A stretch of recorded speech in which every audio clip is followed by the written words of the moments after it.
Hello everyone, उम्मीद करता हूँ आप सब लोग बहुत अच्छे होंगे। 2025 आई बाई का ये लास्ट लेक्चर है और साथ ही साथ 2025 के सारे सेट अपलोड कर दिए गए हैं, उसका भी ये लास्ट लेक्चर है। 2025 के सारे पेपर आपको प्लेलिस्ट में मिल जाएंगे। चलिए इस क्वेश्चन पर करते हैं बात। हमको क्या दे रखा है भाई? अवकल समीकरण दे रखी है। ठीक है, एक अवकल समीकरण हमको प्राप्त है। कह रहा है इसका विशिष्ट हल निकालिए। देखिए दो तरीके का हल होते हैं, एक याद रखिए, एक तो विशिष्ट हल होता है, एक होता है व्यापक हल। व्यापक हल उसमें होता है जिसमें ना कांस्टेंट आपके रह जाते हैं। सी आप लोग सॉल्व करते हैं ना समाकलन को, कांस्टेंट रह जाता है सी। हाँ, जिसमें सी रह जाता है उसे हम लोग कहते हैं व्यापक हल। और जिसमें सी का मान निकालने के बाद उसकी वैल्यू को पुट कर दिया जाता है, यानी कि सॉल्यूशन में सी की जगह कोई कांस्टेंट नंबर्स आ जाता है, तो हम उसको कहते हैं विशिष्ट हल। ठीक है, उसके लिए क्या करना होता है, ये जो नीचे रिजल्ट दे रखा है ना, इसकी हेल्प से सी का मान को फाइंड किया जाता है। और फिर जब सी का मान फाइंड हो जाता है तो सॉल्यूशन में वैल्यू को रख कर सी की जो आंसर प्राप्त होता है उसको हम कहते हैं विशिष्ट हल, जो क्वेश्चन ने हमसे मांगा है। तो ठीक है, बहुत अच्छा क्वेश्चन है और 2025 का लास्ट लेक्चर है। चलिए दी गई अवकल समीकरण पर नोट करेंगे। अवकल समीकरण dy upon d x is equal plus y cot x is equal to 2x plus का एक्स स्क्वायर और ये है कॉट एक्स। ठीक है, कोई दिक्कत नहीं है। अवकल समीकरण ने कई टाइप की हमने पढ़ी थी। एक फॉर्मूला हमने पढ़ा था इस तरीके का, d y upon d x आना चाहिए, प्लस का पी आना चाहिए, वाई हो और क्यू हो। क्या ये इसी रूप में दिखाई दे रही है? वाई घात एक एक, ठीक है, बस, और कहीं वाई दिखाई नहीं देना चाहिए। तो यहाँ भी वाई एक एक और कहीं वाई दिखाई नहीं दे रहा है, इसका मतलब ये रेखिक है। इसका मतलब क्या है? ये लीनियर फॉर्म है। तो सिंस अब जब ये लीनियर फॉर्म पता चली गई है हम लोगों को, क्यों ना इसको हम डायरेक्टली सॉल्व कर सकते हैं। P y is equal to q से तुलना।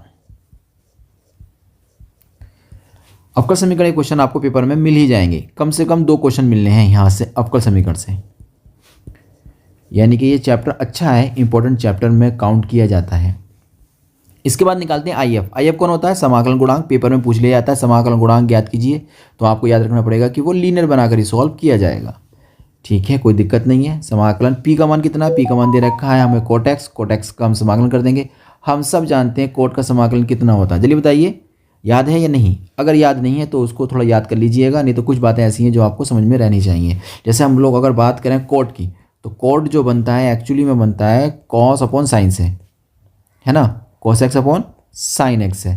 ऐसे केस में अगर समाकलन हमारे पास आ जाता है तो हम क्या देखते हैं, नीचे अगर जो भी संख्या है, अगर नीचे जो भी हर है, ठीक है, और ऊपर उस हर का अवकलन आ जाए, उस हर का क्या आ जाए? अवकलन, तो उसे लिख देते हैं लॉग हर। याद आ गई कंडीशन? नीचे साइन है, अवकलन कितना होता है साइन का? कोस। क्या ऊपर दे रखा है कोस? हाँ, ऊपर कोस दे रखा है, तो क्या लिखेंगे? लॉग हर। हर कितना होता है? हर है हमारे पास साइन, तो हम लिख देंगे यहाँ पर साइन एक्स। बात समझ में आ गई है? तो इस वाले कंडीशन को फॉलो करके हम इसका मान याद कर सकते हैं, अगर आपको याद नहीं है तो, नहीं तो आप याद कर लीजिएगा। चलिए, तो एक प्रॉपर्टी हम लॉग की और डिस्कस करने जा रहे हैं, बड़ी अच्छी प्रॉपर्टी है, आपको भी इसको तैयार करके रखना है। जैसे ए है, आधार हो गया, इसकी जो घात है वो लॉग है, मान लेते हैं यहाँ पर एक्स है।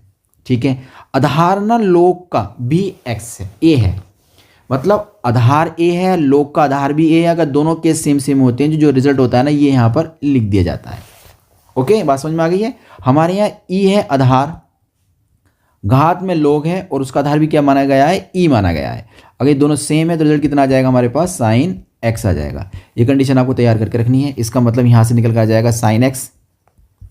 ओके, अगर लोग यहाँ अकेला लिखा होता है ना, उसको बेस में ई मानते ही हैं हम लोग, तो यहाँ पर हमारे पास जो आई एफ निकल कर आ गया, साइन आ गया। अब देखो इसका जो सोल्यूशन निकल कर आता है ना, इट्स सोल्यूशन। अगर हम इसको सोल्यूशन की बात करते हैं तो सोल्यूशन का लिखने का तरीका होता है कि वाई में लीनियर बनी है, आई एफ आपको लिखना पड़ेगा, समाकलन का निशान लगाना पड़ेगा, आई एफ लिखना पड़ेगा, उसके बाद जो आपने क्यू माना है ना, क्यू लिखना पड़ेगा, फिर डी एक्स लिखना पड़ेगा, और प्लस का फिर सी करना पड़ेगा।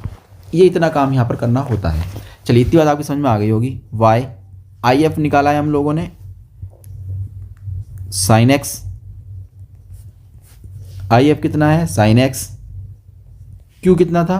क्यू था हमारे पास ये कितना था? वो 2x प्लस एक्स स्क्वायर और कॉट एक्स डी एक्स और प्लस का सी। अभी ये सी दिखाई दे रहा है ना, तो ये व्यापक हल निकल कर आता है यहाँ से, लेकिन हमसे मांगा कि कौन सा हल है ना, व्यापक हल तो नहीं मांगा हमसे।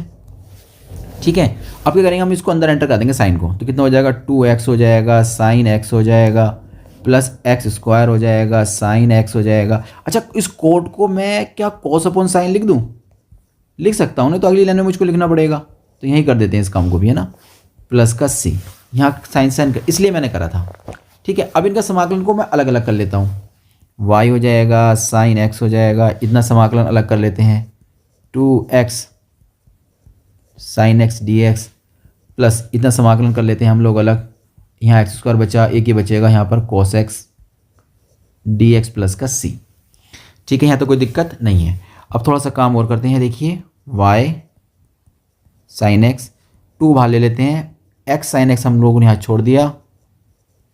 ठीक है, अच्छा एक काम करते हैं, इसका ना फर्स्ट सेकंड से समाकलन कर लेते हैं। हम सब जानते हैं, देखो अगर हम x का समाकलन करेंगे ना तो उसकी वैल्यू हो जाएगी पावर 3, वैल्यू बढ़ जाएगी। कोस का समाकलन करेंगे तो हो जाएगा साइन, यानी कि फंक्शन चेंज हो जाएगा लेकिन वैल्यू नहीं बढ़ रही है। तो ऐसे वाले फंक्शन जिनकी वैल्यू नहीं बढ़ती है तो उसको हम समाकलन के अंदर रखते हैं, और जिसकी वैल्यू बढ़ जाती है उसको हम समाकलन में नहीं रखते हैं। ठीक, कभी कभी मजबूरी में रखना पड़ जाता है, जैसे लोग के साथ आ जाए तो हमें उसको वहाँ करना पड़ेगा। चलिए इस तरीके से कर लिया, प्लस सी y साइन x हो जाएगा, हमारे पास 2 है।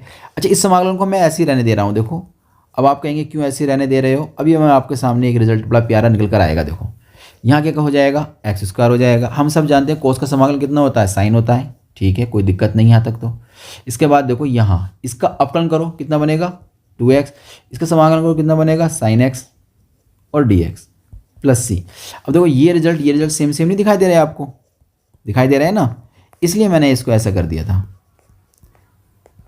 तो ठीक है, अगर आपने इतना कर लिया है तो थोड़ा सा और आगे मैं इसमें से ना 2 को आगे लेना चाह रहा था, 2 आगे ले लूँगा तो आपको समाकलन के अंदर जो भी रिजल्ट है वो सेम सेम दिखाई देंगे। आप ऐसे केस में आप क्या करते हैं, तो कैंसिल आउट कर देंगे, बात खत्म, क्योंकि प्लस का एक माइनस का है। तो आपके पास रिजल्ट आया y साइन एक्स वाला, एक्स स्क्वायर आ गया और साइन x आ गया प्लस का c। भाई ये जो निकल कर आया ना ये कहलाता है व्यापक हल, क्योंकि इसमें कांस्टेंट हमें दिखाई दे रहा है। अब हमें बनाना है क्या है, इसका विशिष्ट हल बनाना है। समीकरण नंबर इसको बोल देते हैं 1। वो कह रहा है पुटिंग, वो कह रहा है रख दीजिए, क्या कह रहा है, वो रख दीजिए, क्या क्या रख दीजिए। देखो वो कह रहा है y का मान अगर आप लोग 0 लेंगे ना तब x का मान कितना है π/2। ठीक है, x का मान π/2, x पर पुटिंग π/2 और y बराबर कितना है हमारे पास 0। तो पुट कर देते हैं अपनी समीकरण में, तो y की जगह 0 रखेंगे तो पूरा रिजल्ट 0 हो जाएगा, बात खत्म। यहाँ रखेंगे π/2 तो पाई का स्क्वायर अपॉन 4 हो जाएगा, यहाँ हो जाएगा साइन π/2 प्लस का c 0, pi square upon 4 sine 90 मतलब 1 प्लस c। तो कुल मिलाकर आपको रिजल्ट मिला यहाँ से pi square upon 4 plus c। π/4 को भेज देंगे इधर तो माइनस का pi square 4 equal to c। जो c का मान निकलना है कांस्टेंट का, यही हमें अपनी मेन इक्वेशन में पुट करना है, पुटिंग इन 1, यानी कि व्यापक जो हल था यहाँ पर हम c का मान पुट कर देंगे तो हमारा सॉल्यूशंस जो निकल कर आएगा उसी को हम कहेंगे विशिष्ट हल, यानी कि y sine x, x square sine x था और c की जगह रखेंगे माइनस पाई स्क्वायर अपॉन 4। तो उम्मीद करता हूँ ये क्वेश्चन आपकी समझ में आ गया होगा। 2025 का जो भी सेट पेपर थे जितने भी थे सारे सॉल्व कर दिए हैं, हर एक क्वेश्चन सॉल्व किया है, आपको प्ले लिस्ट में मिल जाएगा। चलिए अब हम लोग मिलते हैं एक नए सेट और नए ईयर के सेट के साथ, ठीक है।